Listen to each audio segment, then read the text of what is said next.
Merci.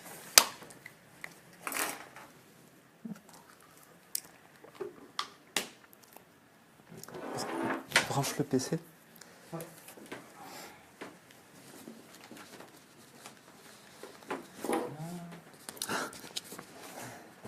Ah, t'as bougé le...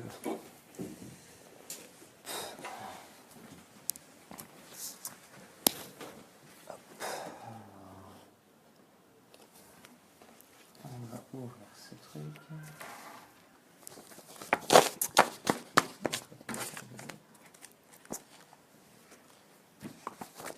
Hello everybody.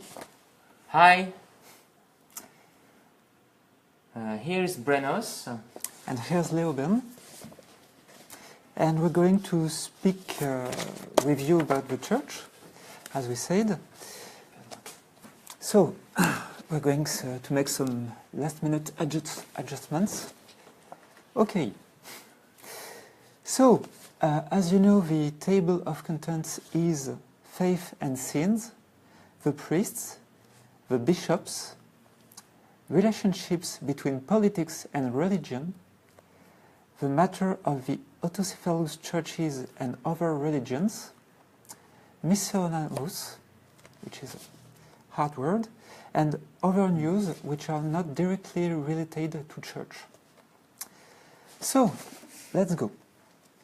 First, a reminder about the Aristotelian church. We wanted to have, in the game, to have religious squabbles and wars about the religion in the game, as it's an important part of the period while avoiding confusion with existing religions. That's why the Aristotelian church and other fictitious religions were invented in the game.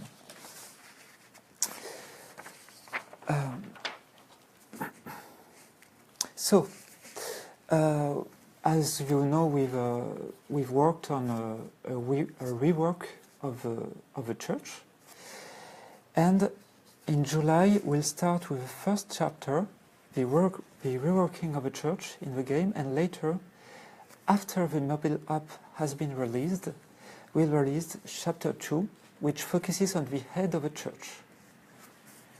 And so I will be here to read your comments on Facebook, and I have my pen, I have paper, and I will note your questions and will ask, and we will answer you of your live questions during this video. So feel free to ask the things you want to ask about church, please. Yes, please do. And at the end of this video, yes, we have something more. Indeed, we're going to speak about several things at the end of the video, and notably about something we're going to do with you in order to make new ad campaigns for the game. And stick with us until the end of the video, so that we can speak about it. So, about the church, let's get back to it. So we're going to see first faith and sins, as these are the basis of the belief system. Each player will have on one hand a faith score, a bar which will fill up or empty according to the actions of the player, and on the other hand a score for each of the 7 deadly sins defined by the Aristotelian religion. Brennos is very good in the Aristotelian religion, so Brennos, which are the 7 deadly sins? Easy. Gluttony. Yes. Greed. Okay. Pride. Yes. Anger. Envy. Okay. Lust. And acedia. Acedia, so this one's a bit tricky. It's, what is it? Acedia is some spiritual laziness. Yes. So, let's start with the sins. What are we doing with that, and why? First, I'd like to say that there was a suggestion by Nicolino that there should be a system of 7 scenes which will increase according to some actions, and that's exactly what we did. Each of these 7 scenes will have a chance to increase according to the actions of your character in the game. We'll let you discover which actions and behaviors will increase the various scene bars. So, what are the consequences of these scenes? The more you fill your scene bars, you will have scene bars, the more the faith of your character will tend to decrease. So you have scene bars, you have a faith bar. Then, when a scene but at 100%, there is a risk your character ends up depressed. It's Melancholy. Melancholy. And this melancholy will have negative effects on your character. So, too much sin will have in-game consequences, which are a character won't be able to work in a mine, his or her command points are halved, and there will be other actions which will be impacted, but we're still working on it. It will probably be like when you're drunk and some of the actions are harder than others. So, the good news about it is that the church and its servants can help defeat this state of melancholy. So, how can it defeat it? There are 2 ways which complete each other. And those 2 ways are? Alors, those 2 ways are the confession. Indeed. The confession, it's something lots of players have already suggested to have the confession coded in game. So we did it. And the confession was suggested by Nicolino and Jim des Étoiles. So the village priest, as well as 2 clerics, which means characters following the way of the church, level 6. These clerics can be appointed by the priest. Indeed. And all these people can confess a believer and as such decrease his or her sins. So this is a way. And an appointment can be made with the confessor, just like when you have a rendezvous with the physician. Indeed. And this confessor, so this priest, parish priest or priest appointed by the parish priest, will get money to confess. This money will be paid maybe by the parish priest, maybe by the believers. So for now we are thinking about it, we don't know. Yes. So this was the first way to fight your sins. Indeed. And there is another way, and I will let you pronounce this word. Okay.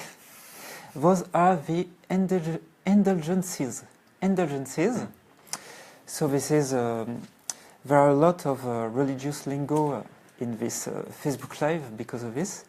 So the indulgences are purchased from the diocese, which is an ecclesiastic administration of a territory governed by the bishop, the superior of the priests. Indulgences will allow to decrease the sin score of the one who buys it. So if you've got too many sins, you'd better buy indulgences. To increase one's faith score, to give money to the church if you want, The sum will be split between the diocese treasury and the Pope treasury.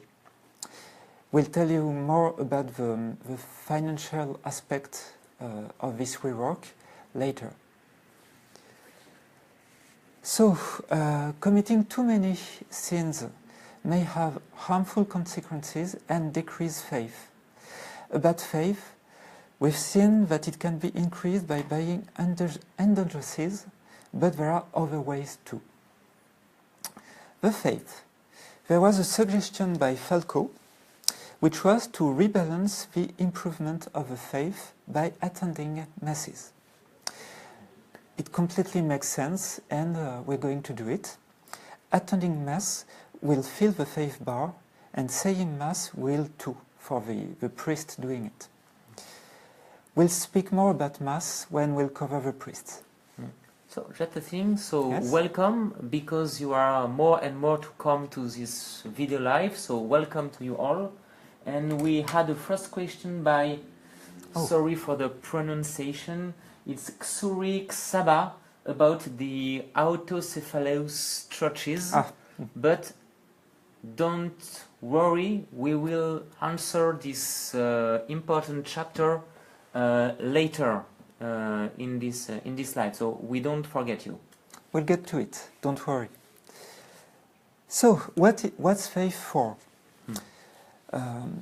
For the moment, faith is mainly useful for the players who want to take part in the life of a church or have a career in it.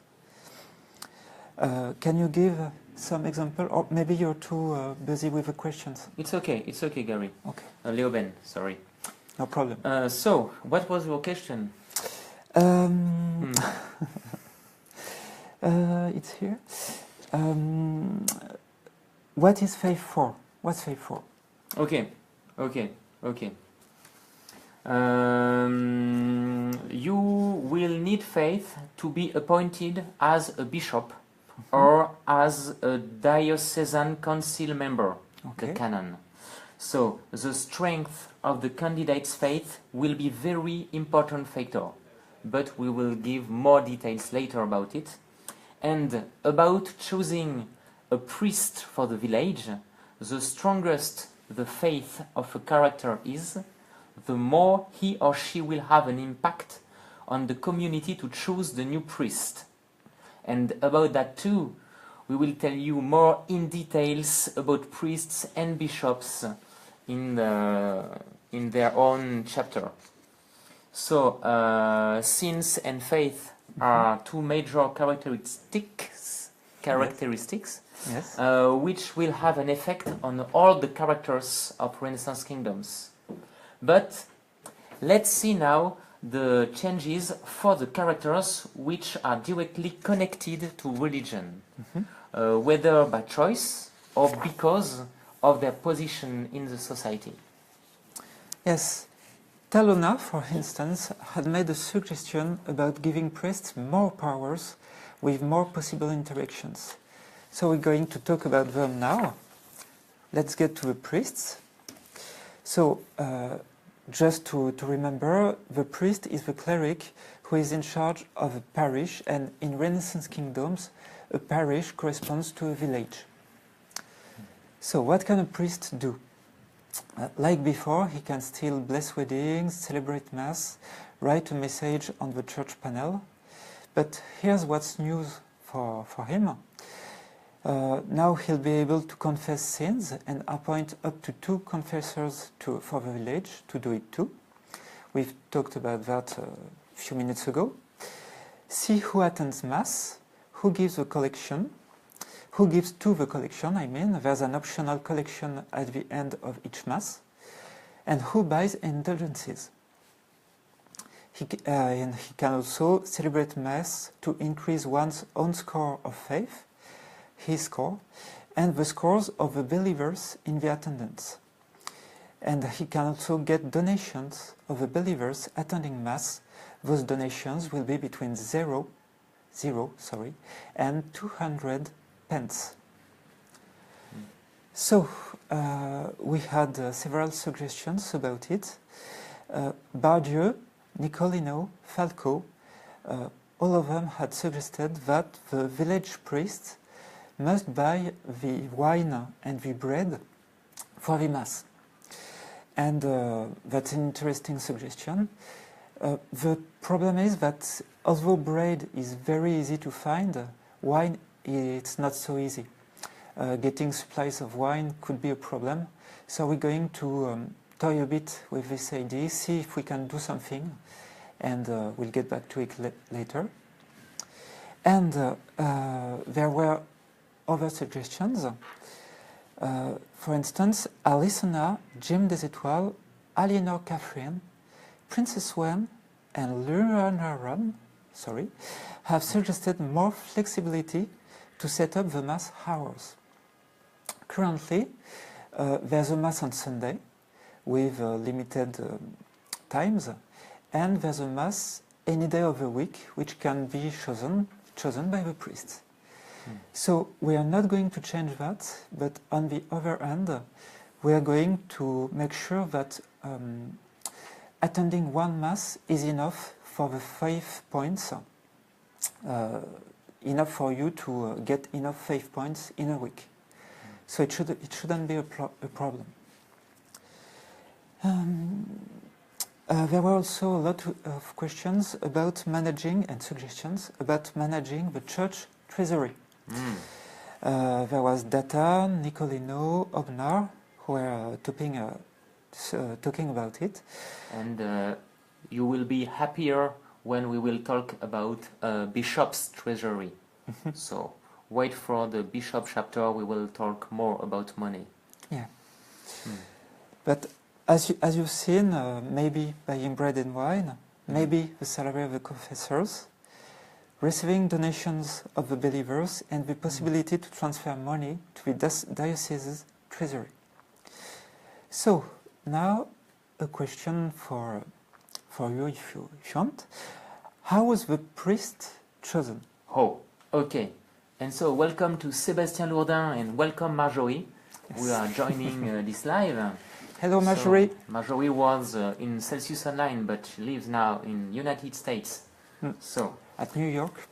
We should pick her for teach her yes. some English accent, yes? Could be useful. So how is a priest chosen?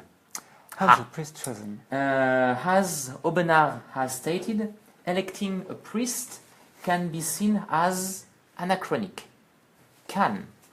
However, there are various electoral systems which has been used during the history of the church, as shown by Isaac.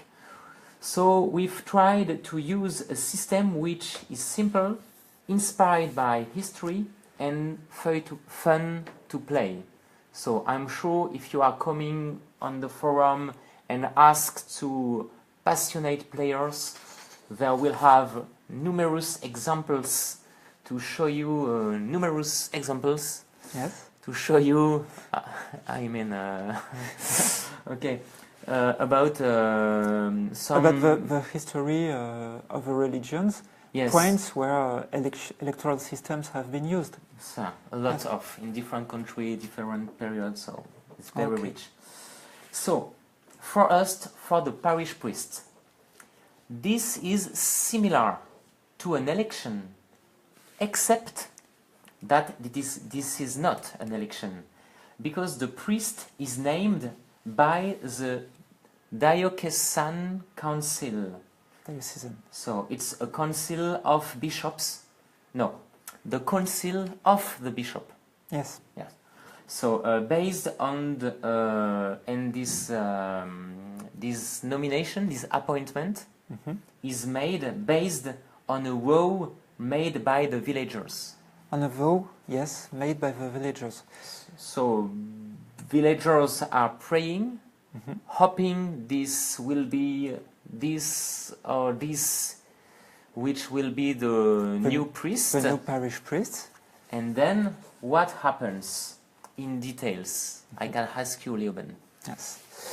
So once a parish priest is chosen, he is going to have a mandate of 45 days. So he's going to be the parish priest for 45 days. Longer than a mayor. Indeed. the villagers have 8 days to express their vow for one of the candidates who has declared himself, who has said that he wanted to be the parish priest.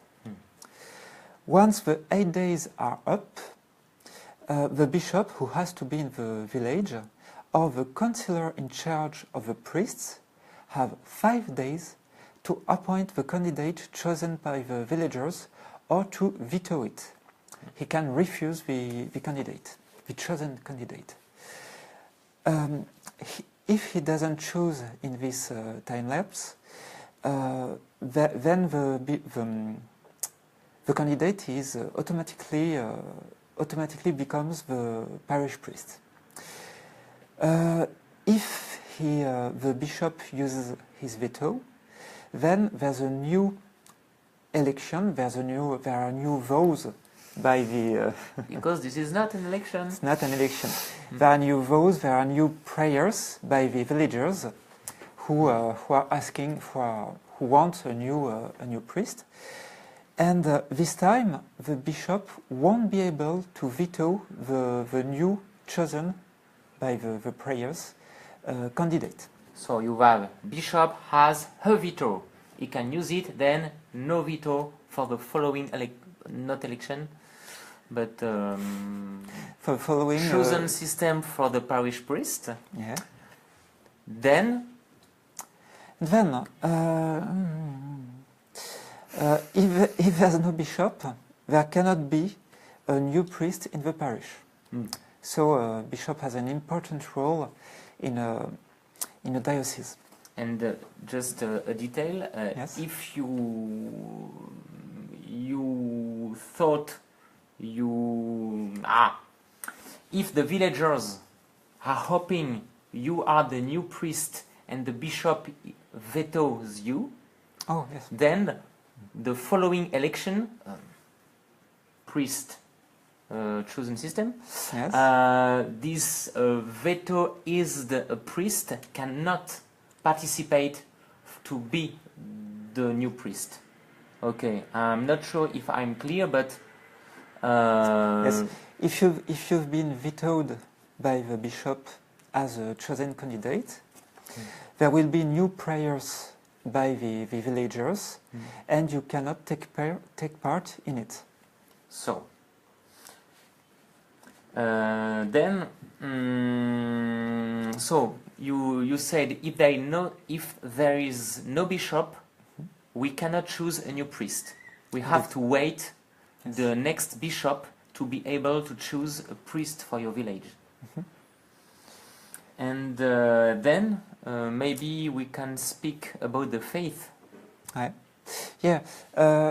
Typically, the faith score is important here because each vow of a villager will have a weight which depends on his or her faith. So let's say that I have 50% a faith score of 50%, and Brennos has obviously a faith score of 100%. Of course. Then his vow will be twice as important as mine. So that means that the villagers which are the believers, which believe the most, their vows will be much more important. Their prayers will be much more heard to get a new priest. Good, good. And a priest cannot be dismissed by the bishop. Yes. So just there's a question by Daniela. It's a bar, so you'll see it. You'll see it directly. remember the question because. Sorry. The question before the answer. Yes, the question was, how do you see the faith score? Okay. And you see it with a bar. So 100%, it's completely filled, and that's it. And there's one last point about a priest. It's the fact that he cannot be dismissed by the bishop. He can quit. Or he can, if he does the 45 days, then there's a new election. Sure. And who can become a parish priest? It's important. Do you have to follow the way of the church or not necessarily?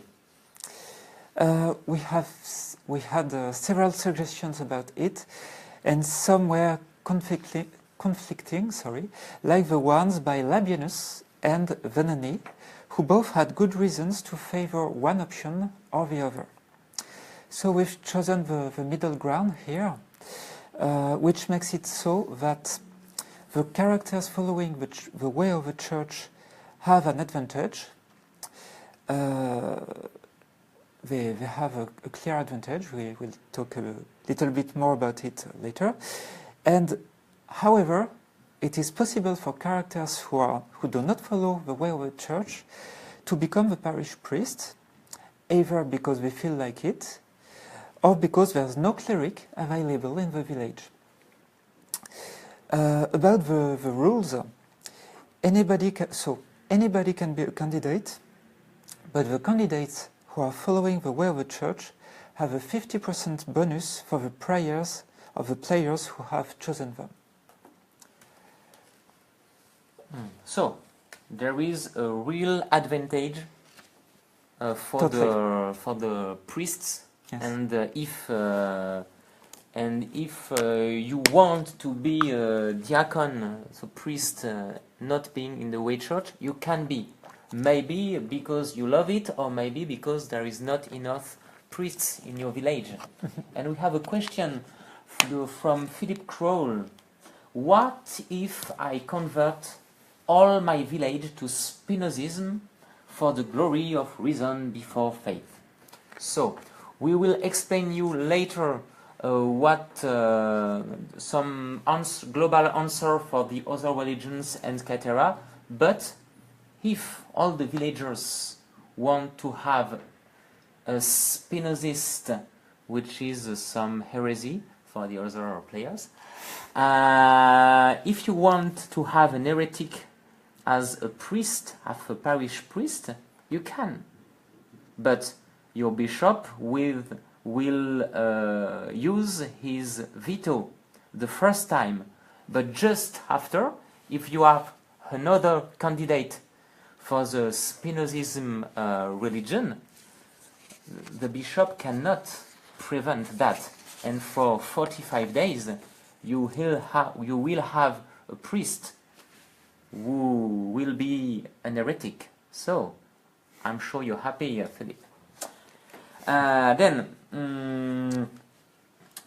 we know, and we have to thank the other players who made suggestions about priests. Yes. So Mathilde Motep, as well as Nicoliello, they sent us suggestions about diacons.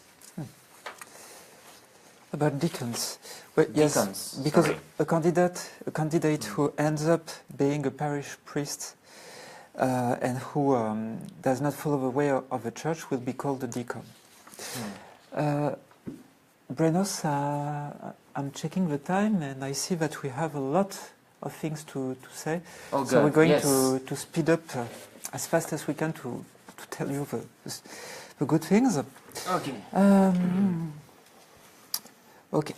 We're going to go to the next step now, which are the dioceses and the bishops. Big part. So, what were the bishops allowed to do before? I know, because I was a bishop when I was at He was a bishop. and I was the head of the French church. But it's a long story. I can imagine. So before, the bishops could only make lots of role play, but they could appoint the parish priests and appoint the members of a council which didn't have access to any in-game features. Furthermore, the players of the church have created national assemblies and voted between them to dismiss or elect the bishops of their hierarchy. So many of you had interesting and complex ideas about bishops, their councils, the possibility of having a treasury and men-at-arms, and most of these ideas were conflicting with each other, but they all had something in common. And we'll let Le0ben tell us. Yes. They were all focused on the need for new powers and tools for the religious power not to be overlooked anymore in Renaissance kingdoms, to get closer to what the bishops were at the time. They were clergymen, but also princes who could influence the government of men and the economy with many interactions, synergies, and also conflicts with other powers such as the counts and the kings and emperors. So we'd like to thank Melisande, Kutlug, Dragonland, Nicolino, all the players of the Forum of Roma for their suggestions about the armies, and Obenar, Nicolino, Datan about ecclesiastic finances, and Nicolino, Rodrigo, Manza, Nares, Falco about the bishops, just to name just a few. So, but the most important, what can now a bishop do? So, as we've seen before, he can veto the priests who have been chosen by their villagers. And he can also appoint the members of the diocesan council, which are the canons. Yes. Okay. There are 6 of them. We have defined what they will do, but not their exact names for the moment. So there will be finances, just like a sheriff for a county. He will manage the treasury of a bishop, and he can create grants and put pawns on them. There will be the military. He can raise an army like the captain of a county and give the approval of the dioceses to other armies. So this is the episcopal guard. There will be a third role, logistics, which merges the trade minister and the sergeant. He can create grants, put items on them, and manage the inventory of the diocese. There will be the canon responsible for the relationships with the priests, and he's also able to veto the priests, the chosen parish priests, if need be. And there are 2 other roles, which are doctrine and relationships with the Pope. We still have to work a bit on what they'll do in game. So, as you see, the Church will have many new in-game tools and will be able to directly impact the game. Who can be named canon or diocesan council member? Who will help the bishop in managing his diocese? First, you don't have to follow the way of the Church to be named by the bishop, but the bishop has to choose his or her council members among the inhabitants of the diocese who have a high score of faith. We're working on balancing that. And let's get now to how is a bishop appointed. So, either by the Pope or by the King, according to the current law we will explain later. So, the Pope or the King will name the bishop from the list updated every 2 months, where there is the persons following the way of church and living in the diocese with the highest faith score. So, 3 conditions to be bishop. They will be elected for 4 months, and this is, just say the word. Renewable. Okay, renewable once. So, you can be 8 months bishop in the same diocese, and then you have to wait 3 months. So this is a way to force turnover for the bishops. But 8 months, it's long now. And when the mandate of a bishop is ending or when he quits, then all his diocesan council members lose their job. And we cannot choose a new priest. We have to wait the next bishop. Indeed. There were also questions about cathedrals, because some kingdoms don't have bishops and cathedrals yet, and in July all the kingdoms will have cathedrals, so it won't be a problem anymore. Okay, now about the finances. The dioceses have 4 ways to get finances. It will be thanks to the indulgences bought by the believers who want to decrease their sins and increase their faith. 50% will go to the treasury of the bishop and 50% will go to the treasury of Rome. There will be the taxes, and there will be the donations to the church. Priests will be able to transfer money from their église to the diocese. And there will be possibly donations and commercial trades that the council members can do. They can trade, so you can get money by trading, so feel free. And there will be a new tax. It's always good to have new taxes. It will be the annates, A-N-N-A-T-A-S. Okay. You can spell it maybe here. So these taxes are historical. They were used by Rome, who asked a diocese to pay that tax when there was no bishop in it. In the Renaissance kingdoms, the appointment of a bishop will generate an automatic payment to Rome of the taxes, which the base sum is £500. This can vary, and we'll see why when we'll tackle the relationships between politics and religion a bit later. Okay. So I had a very strange question from Takuma, and I want to answer. This was, oh, you are releasing too much in-game features. You will kill the roleplay. No. We are giving you lots of in-game features. This is this is an asset. This is an asset, and then feel free to continue to roleplay and to do more and to do lots of roleplay. As gives no link between have more features in game, more tools, and playing less roleplay. So it's very strange. So feel free, continue to write, it's cool. So now let's see the relationships between politics and religion. Oh.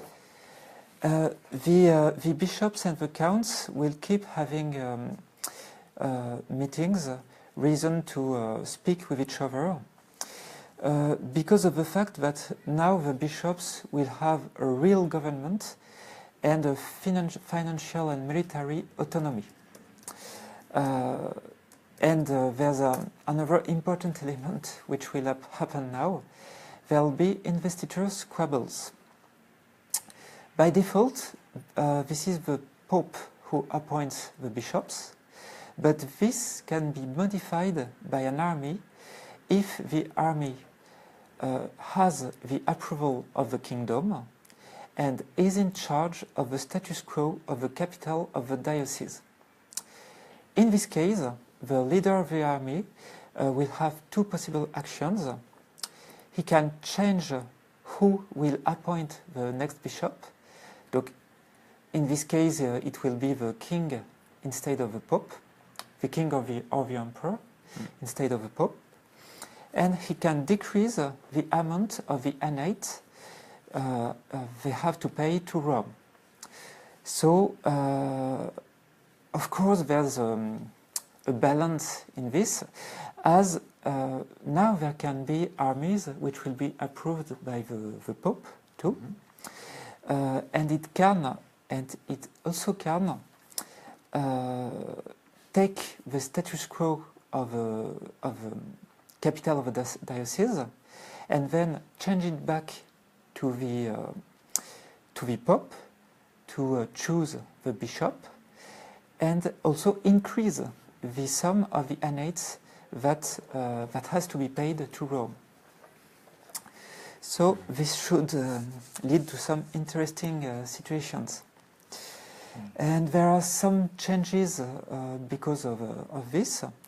Now an army won't be able anymore to kick out a bishop. This was a manual intervention from us admins in some cases. Each kingdom will have a royal captain, and each diocese will have a defined in-game capital, which will be used for this. So the king will have armies, the pope will have armies, and they can fight each other to choose the bishops. Remember that. Yep. And we had a quick question from Jens Hobby, who thinks that imposing a turnover for the bishops will destroy all the actual mechanics. No, you will have to adapt some law in Roma, but it's just evolution. It's not destruction. With this feature, the church will have more power. Yep. So now we're going to speak about the head of the church. As we told you, there will be 2 chapters for a church, and the head of a church will be the second chapter. It will be released after the mobile app of Return to the Kingdoms. And in this second chapter, we'll have the consistories, the cardinals, and the Pope as a player. Okay. Maybe we should go to the autocephalous churches. Sure. So You will very numerous to ask questions about autocephalous church or all the heretic powers, all the other religions, etc. So we gave you the rules we will implement for Jolly, and you can see that you can choose the priest. If you have villagers, lots of villagers who are believing your heretic faith, you can choose your priests. If you have a king who is your ally, he can appoint heretic bishops. If you have these heretic bishops in place, he can veto the Roman priest. So you have a new set of tools to play in game with the other religions. And then in the chapter 2, you will implement a special system for the autocephalous churches. So you won't have to see anymore the name of the Pope in your church. The king will be able to say, instead the name of the Pope, you will see the name of this bishop. So, but for the details, it's not for Jolly, it's for after we will release the mobile app, so we will have time to give you more details about it. But for now, you have a lot of new toys for that. So we've seen, we had the time to speak about the church. We're going to speak now about other news. As you've seen, we had a lot of new features which were planned for yesterday, which were announced on the roadmap, and we had to postpone them They will be released next Tuesday, as we have a few developers who are sick, and that's why we're kind of late. Sorry about that. And but as soon as they're back, they're going to work as hard as they can. We'll modify the roadmap to show that the improvements will take place next week. And there's something else.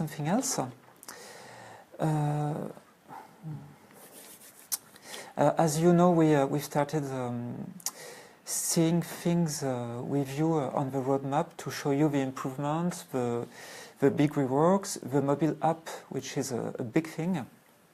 And we want to be able to reach new players as much as possible on smartphones and tablets, because that's something which is very important now. And as such, we're going to make ad campaigns. Sorry. But in order to do those ad campaigns, we have to make sure that they're as much efficient as possible. Sorry.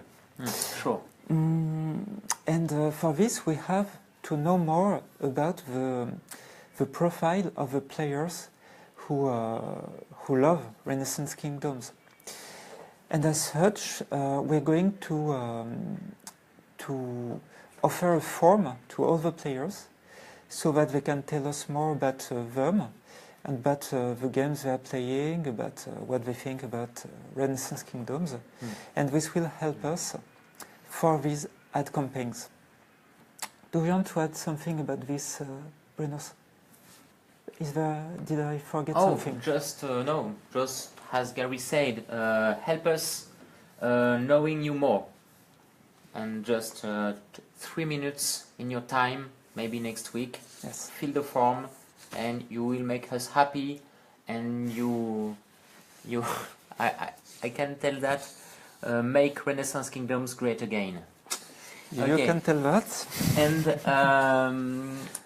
we have a few minutes, so I just wanted to answer to Erkan Aydogan. You should add holy cities. Do you have a plan for this?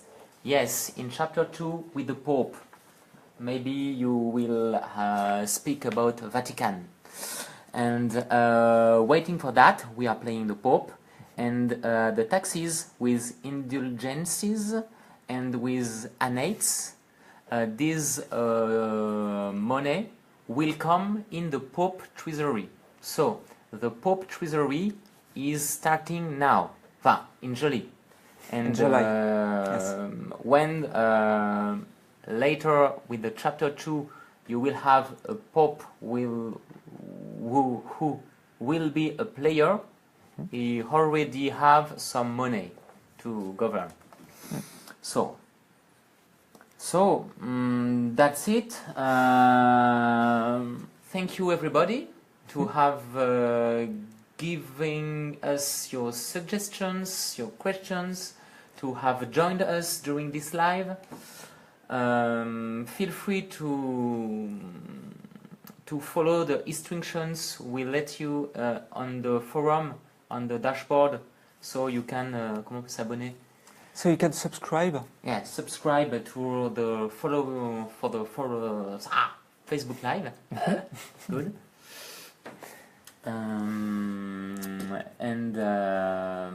So that's it. Lots of new toys for Jolly. Yeah. Yes.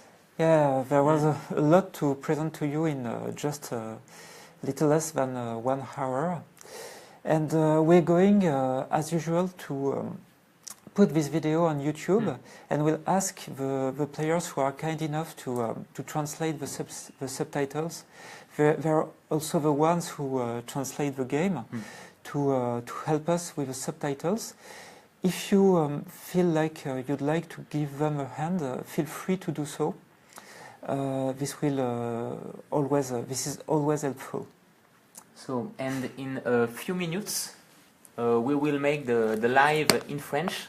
Dans quelques minutes, là, dans 30, le temps d'aller boire une gorgée d'eau, on va faire la vidéo en français. Donc si vous comprenez le français, vous avez envie de rester, eh bien restez avec nous. And so this was a message for the French followers. And bye bye, have a good week. And Yes, bye bye. Thanks for following us. Thanks for all your suggestions. That was great seeing all those suggestions. And see you soon. ciao. Bye.